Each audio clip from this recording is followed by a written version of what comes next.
Hello everyone, I'm Navneet and I'm from NLM program and hello professor and hello everyone. My today's topic is medical staffing shortages endangering patients' well-being and leading them to fatigue among healthcare employees. Today we are here to first of all know like what are this shortage will lead or what are these shortages mean, like in Canada?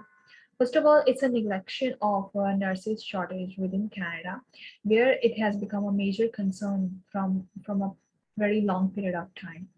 And for a proper care of nurses, there is a need of a nurse in every medical sector, if it's in a hospital or in each department of every hospital.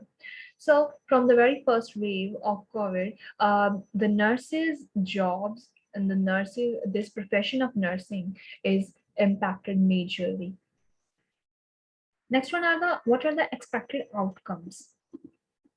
In 2009, there is an estimation was also concluded by Canadian Nursing Association that they told it by research that by 2022, almost 60,000 nurses will quit their professions.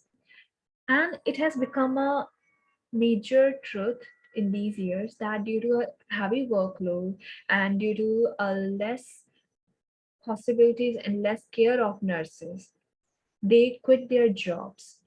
And it is a major concern because of their poor health care system and because of less number of emergency nursing nurses within the hospitals, healthcare system is also impacted majorly.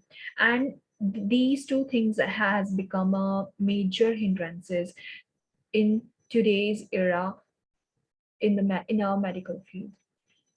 With this pandemic, there is an increase in the lack of help of patients, which is also impacted which is also impacted by authorities, as authorities are not willing to help nurses in their work conditions, with their they are also not understand that what are the needs of nurses, how they, what they need and how it will impact nurses health as well.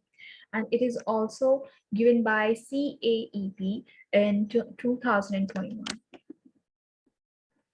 A satisfactory nursing staff can only be seen when a nurse has a satisfaction with their work, and it will ultimately impact the Canadians' health as well. And it is given by NIA in 2020.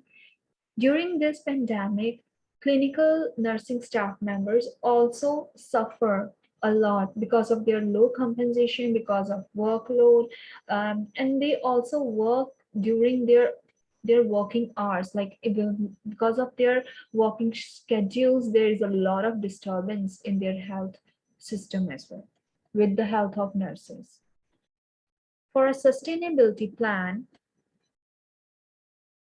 whenever there is a lack of proper planning during COVID-19, patients' health is also impacted majorly.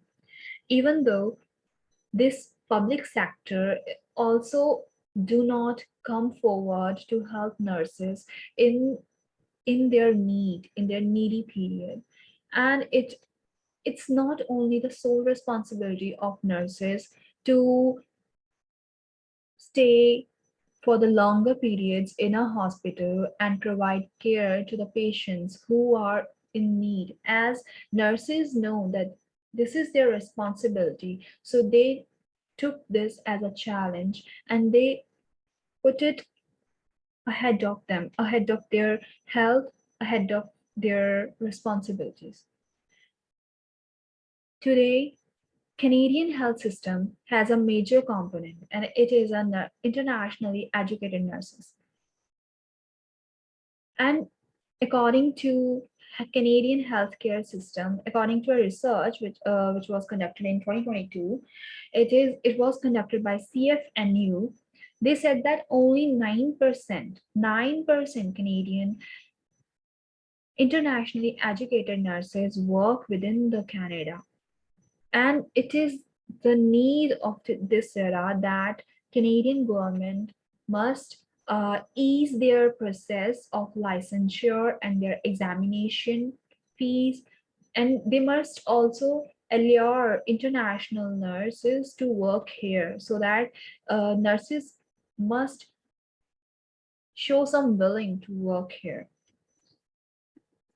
There is a need of hospitals as well to work together with every province's government, every province's healthcare system, so that they can ease the recruitment process. They can allure nurses from different territories, from different countries to work here. They must also provide safe environment for nursing healthcare system, for nurses, so that they can show so that they can feel that there is a satisfaction to work here. Well, this is my whole project over this topic. Thank you.